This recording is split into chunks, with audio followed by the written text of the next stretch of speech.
Welcome to episode 83 of EIB Music News with Patrice and Michelle L. Let's get into it. So the first article is from the Hamilton Spectator.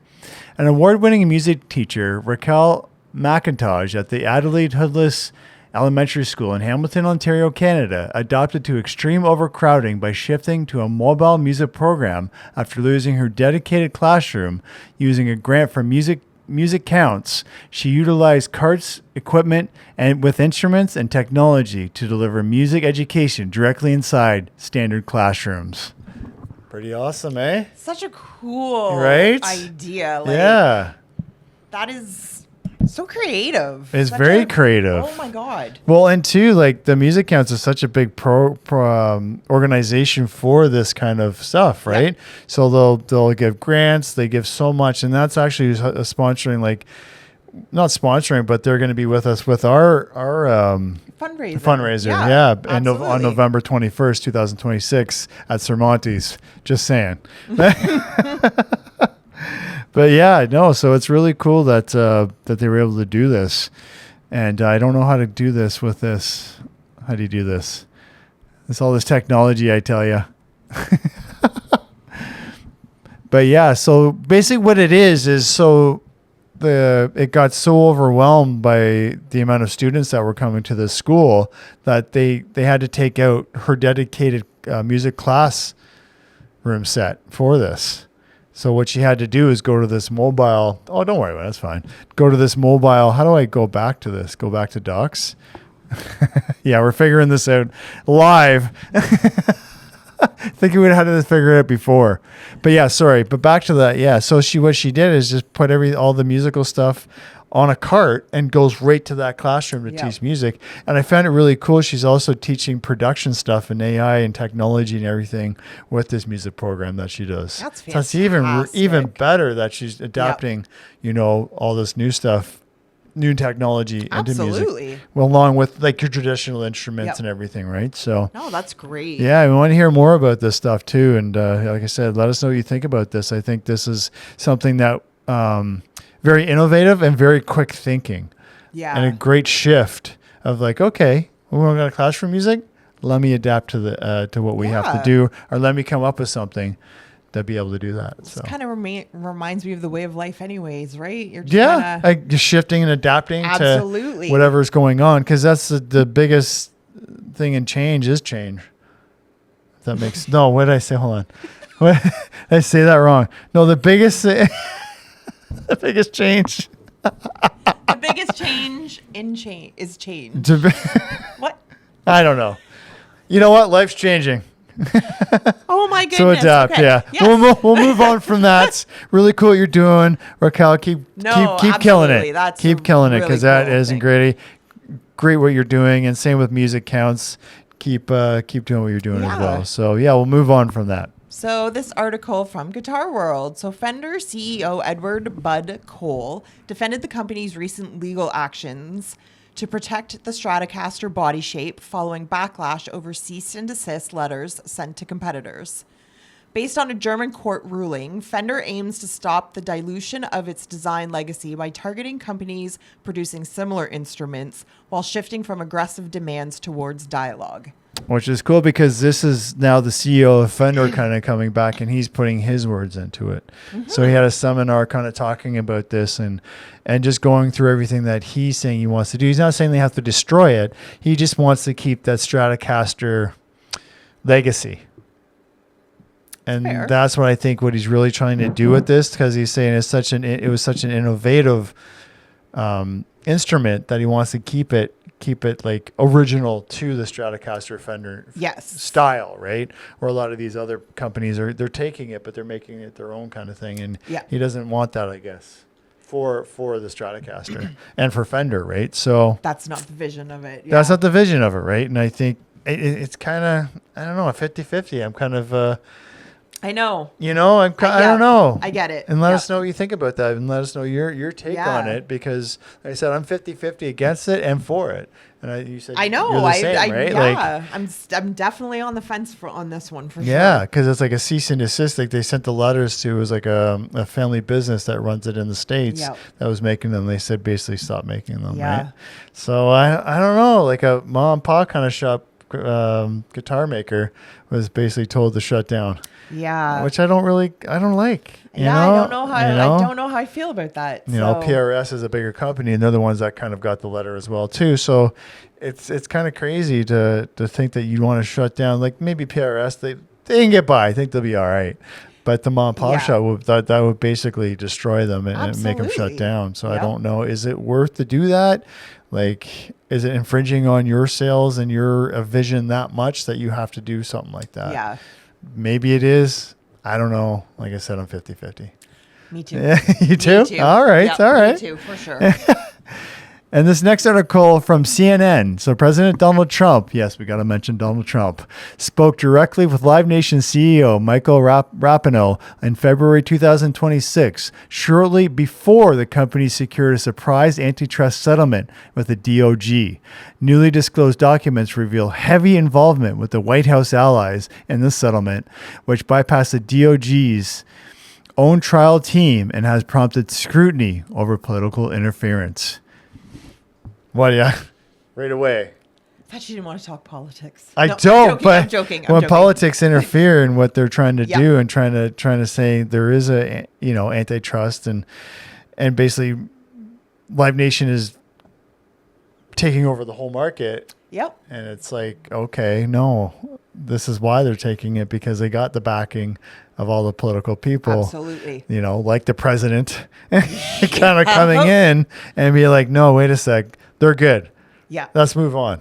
And all these other whatever state people are like, no, we're going to continue this.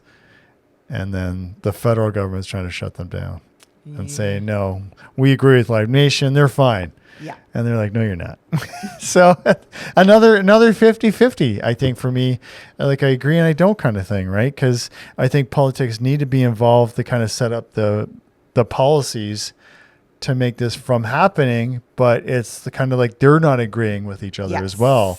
And that's being interfering with people that are buying tickets and, you know, all this antitrust and all this basically taking the whole market for themselves and upcharging everybody is kind of getting in the way. So I don't know. Again, let us know what you think, because there's a lot of 50-50s, I think, with these articles. And they're really, but we'll get away from that, because we're going to talk about something really cool about the next article here. This one is actually very cool. So this is an article from yahoo.com.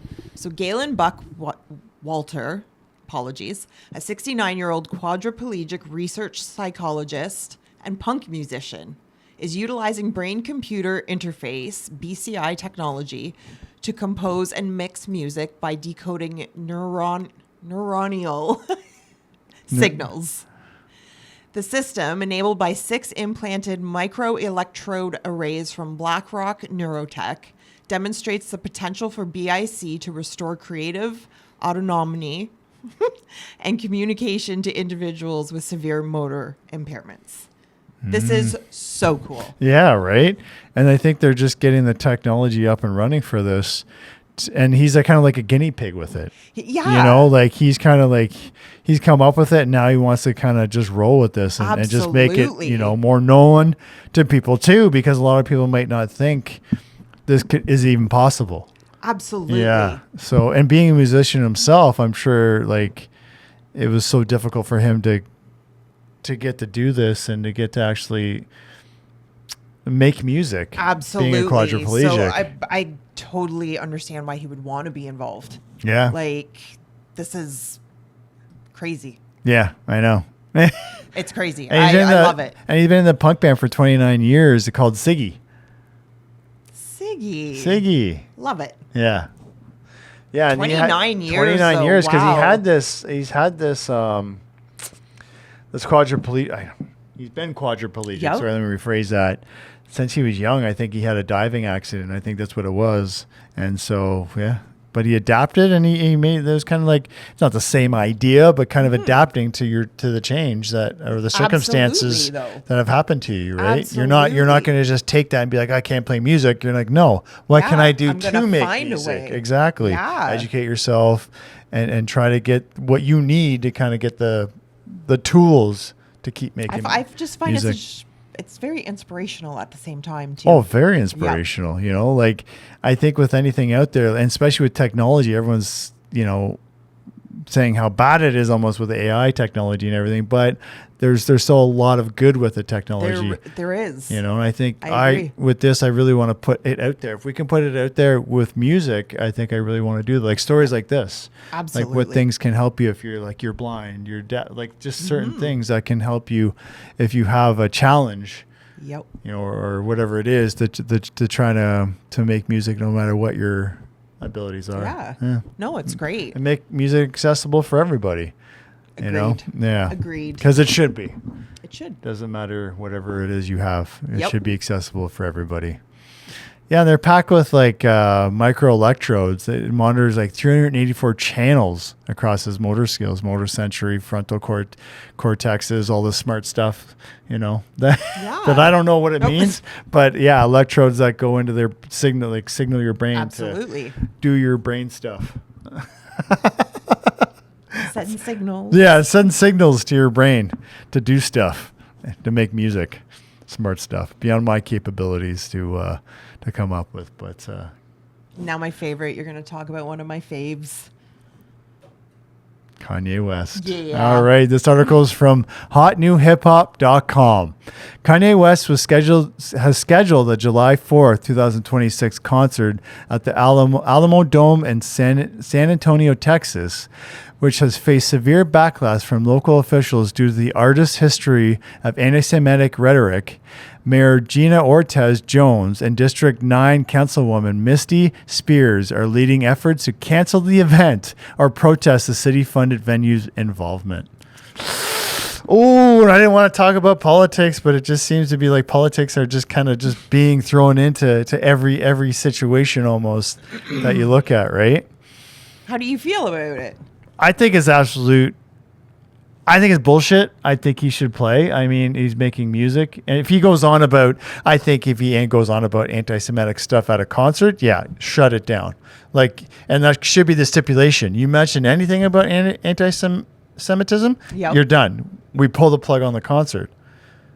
But I find it interesting because was not one of the two people who are looking to have it shut down the mayor.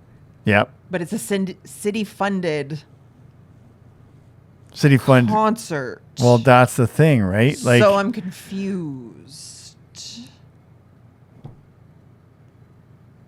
So to me, it's almost like they're just trying to utilize him to get some money out of him so he'll play there and utilizing anti-Semitic card on him maybe for what he's done in the past. Maybe. Yeah. No, Okay. I just find it weird that it's a city funded concert. Well, and that's the thing when you get the politics involved in this, and that's Right? kind of like if it was a private show, would it have the same? Would they could they do that, right? Because I know there was an Irish hip hop band that was trying to come to Canada, and the prime minister at the time, I think, shut it down, saying they couldn't come here. Yeah, so it's just like when politics are getting involved because of their political views and whatever they had, they didn't want them here. And I'm just like, well, they're making music, and you look at They're entertainers. they're entertainers. So where does that line draw with entertainment and politics? And I know, Kanye's obviously been very vocal about whatever his views on stuff are. Absolutely. I don't agree with it, but I also think he's an entertainer. And you put in that stipulation, you come out, you say anything about this, you're shut down. And that should be the stipulation in anything. Yep. Let them play, let them perform. But that's take the fucking politics out of this shit. Absolutely. And I know they're all involved. They're involved in this shit for sure. With Trump fucking getting involved with Live Nation and saying no, they're fine, and now these council He must have people some shares in them or something. He fucking does. He does got some shares in Live Nation. Because as soon as all that stuff kind of went through and they kind of, the DOG kind of let them off of their antitrust, their stocks just kept going up. So, yeah. So, I mean, it's kind of, like I said, the political, that insider kind of shit is right in our faces, you know. But if you know, say, you know, an ordinary person did that, or regular person, whatever we're called, did that, we'd be fucking thrown in jail for it. Oh, for sure. So, but it depends on what kind of skill you're at that you can kind of do that kind of stuff. And I don't know. I like, let us know what you think about that, because I really don't think it should be shut down. I think he should be able to play. Yeah, I actually agree. Yeah. I do believe that he should be allowed. And I think with Agreed. them, I don't know what's going on, like why they're, you know, and I think it is because it is a city funded event. Yeah. That's why they're kind of or city funded. I think the Alamo Dome is city funded, I think. I could see that. I think that's more what it is. Like, the city's not running the show. Yeah. There's a city, the city actually owns the Alamo Dome, and they run whatever goes in there, in and out of there, maybe. I don't know. Okay, yeah. Okay, that makes sense. So I kind of think that it's a good thing and a bad thing. Yeah. You know, because the city's going to put money into it to keep it up and keep it going well and run properly, right? But then they also kind of have the say of like, oh, we don't like that person. We don't like that person, so they're not playing here. Even though they said he already sold 60,000 tickets. Like, any show he does, they're sold out. It doesn't matter. It's crazy. Oh, love it. The guy can sell it. He can say whatever the fuck he wants, and he'll sell it every fucking show. And I think that's good and bad. Yep, because absolutely. Kind of gives it crazy view on.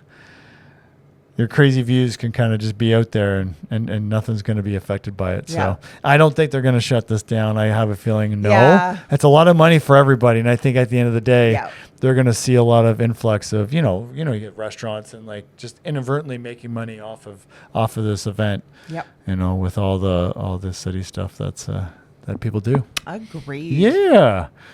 So that's I think we'll end it there. You want to end it there? Yeah, let's do it. All right, let's end it there. Enough politics. It kind of hurts my brain. I know. It does hurt my brain when I speak too much of know. politics and stuff like that. I just like stay out of music. Let music be music. Right.